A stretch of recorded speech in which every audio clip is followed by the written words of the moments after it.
I designed the program when I was finance minister of Afghanistan, and it is the first attempt at a comprehensive national program in the country.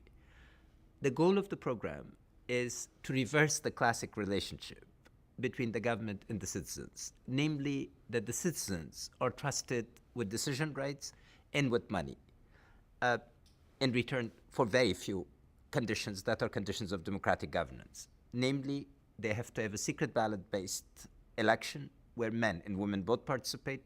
Two, they have to have a quorum where 75%, 70% of the villages have to. And three, they have to post all their accounts in public places. The program has been working remarkably well. I've reviewed it in the recent months and again seen how critical it is, and all foreign observers who have had an opportunity to visit firsthand are amazed at how a program that is designed and directed towards basic democratic governance works at the village level. The security condition is adversely affected all development because what has emerged is cost of protection, meaning that either formally or informally, all development actors have had to pay one or another group of criminals or those who can apply a credible threat of use of force. Freedom of movement has been curtailed very, very substantially. The ring road, which was the jewel in the crown of the developmental effort to allow transport all across the country. Ring road is the road that provides a linkage all across country, and then with the borders, with the exception of central Afghanistan, is heavily infested. Recently, British forces carried an enormously dangerous activity to put a turbine in one of the major dams in the south. So you can see that security is taking a toll. But it's not just overall sense of security posed by an insurgency. It's the rise of criminality. Merchants, investors have been kidnapped in broad daylight in the city of Kabul, in the capital, and also the threat is spreading elsewhere. So deterioration of security is something that is reversed perceptions of the people from 2004 to now. From 2001 to 2004, developmental issues were the key priority of the country. Now, security is the first priority of almost anybody you talk to. The long-term solution basically is three key elements. Building an order that is legitimate and where security is a component of law and order rather than the other way around. Afghanistan will not be secured by use of force alone. We have to have a moral sense of purpose and a law that applies equally to everybody. The second element is jobs. Without jobs, there's not going to be security. I was talking to people who had carried a very large survey of residents of the South, around 600,000 people. And I asked them, what's the definition of a Talib? And without a moment's hesitation, the four people who had carried the survey said an unemployed youth. 65% of the population is under 25. With that kind of demography, and the country is one of the 5 youngest countries in the world, and every day it's becoming younger. We have to have a coherent approach to jobs, and that means investing in people, in their capability. And third is the sense of national identity. We have to articulate a sense of identity as what it means to be an Afghan in the 21st century, so that the subdivisions around which an ethnic politics is revolved and is frankly become a politics of patronage and commerce is brought in within a politics of engagement with the world at large and with a nation in the context of the 21st century. Investment creates opportunities. Aid is usually a catalyst or ephemeral. The problem with aid from the United States is that it's extremely tied to Washington. It's largely captured by a very limited number of firms around the Beltway who can write the proposals, but who are not oriented towards implementation. The outsourcing of the government in the United States has gone so far that the capability to actually manage contractors is in serious doubt. Because of this, all the accountabilities that are written on paper actually are not enforced. So at best, out of $1, we get 10 to 20 cents in Afghanistan. The rest is paid for these layers of contractors. And by contrast, when foreign direct investment comes transparently and comes from the best segments of the global corporate sector, it creates meaningful employment. For instance, in the telecom sector, we secured $1 billion of direct foreign investment. We went from 100 phones to over 5 million phones in the course of 6 years. 75% of the country now has coverage, and the largest taxpayer in the country now is telecom sector. So from zero to that shows you the capabilities. And the key to this, again, was OPEC, the overseas private sector investment arm of the United States, a very timely decision by the then Secretary of Development of Britain, Claire Short, to provide us some of the best technical advisors for 6 months so that the rules could be developed transparently and applied with credibility. The first issue with the agricultural sector is that it's been completely ignored. Again, because the aid industry in general and USAID in particular have been dealing with agriculture, they've lacked a coherent strategy. So a lot of firms that have been contracted for this have produced strategies on paper. Northern Afghanistan in particular had a thriving industrial agriculture linked to industry. And in recent months, when I've reviewed it, it's devastating. The second issue is that Afghanistan, for subsistence, is heavily dependent on rain-fed agriculture in the north of the country. In 2008, the rains did not come. Because of that, there's an emergency food situation. 5 million Afghans during the winter of 2008-2009 are going to be in desperate need of assistance. A lot of people who have made their living from animal husbandry or historically have been called nomads, though really specializing in animal husbandry, again, are in danger because their flocks do not have feed or water. And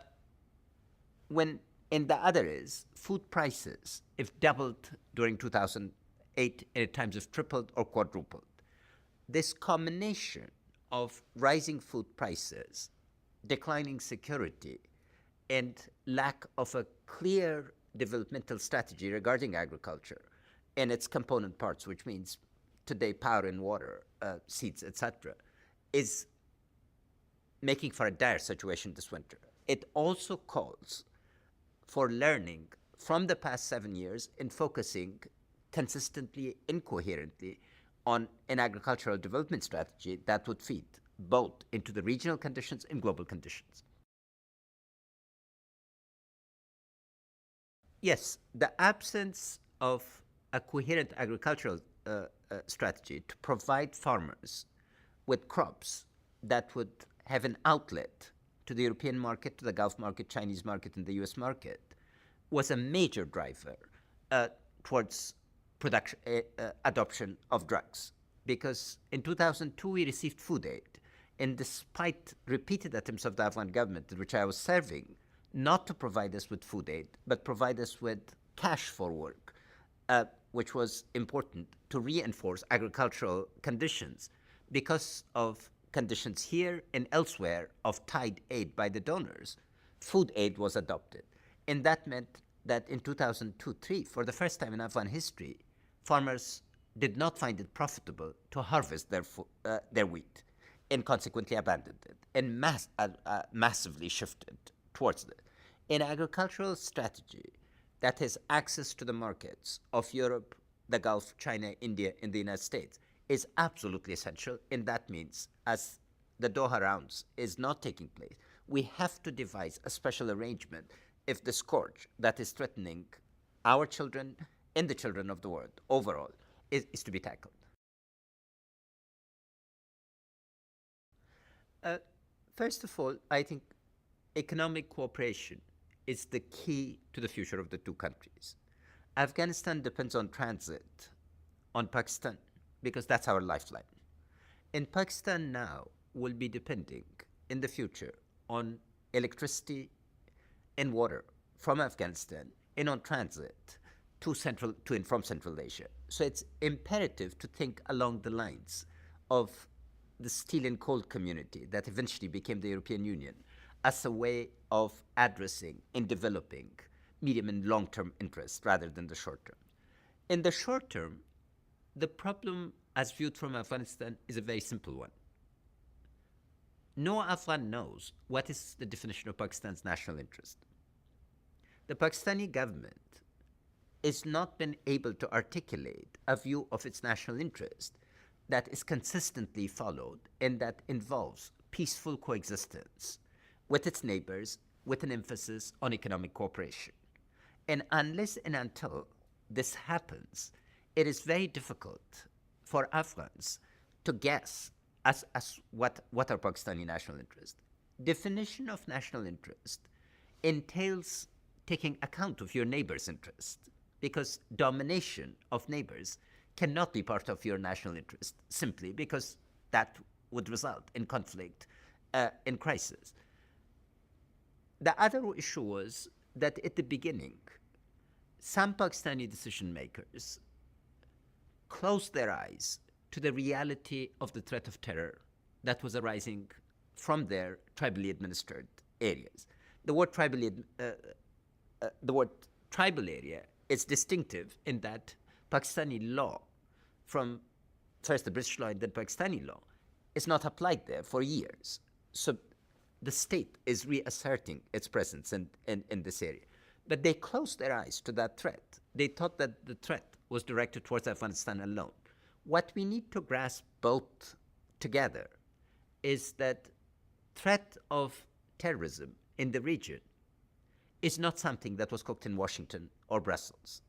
It is something that is threatening our vital needs, interests, and our ways of life. And we need to come together and address it coherently. Kabul alone cannot address it. Islamabad alone cannot address it. But history has shown when Kabul and Islamabad come together coherently, they can match the politics of the tribal area and bring a different perspective. It also needs to be said that the tribal areas of Pakistan are among the most neglected areas in terms of social economic development. So a comprehensive plan that would involve cooperation across the line among the two countries is essential to providing opportunities for uplifting of conditions.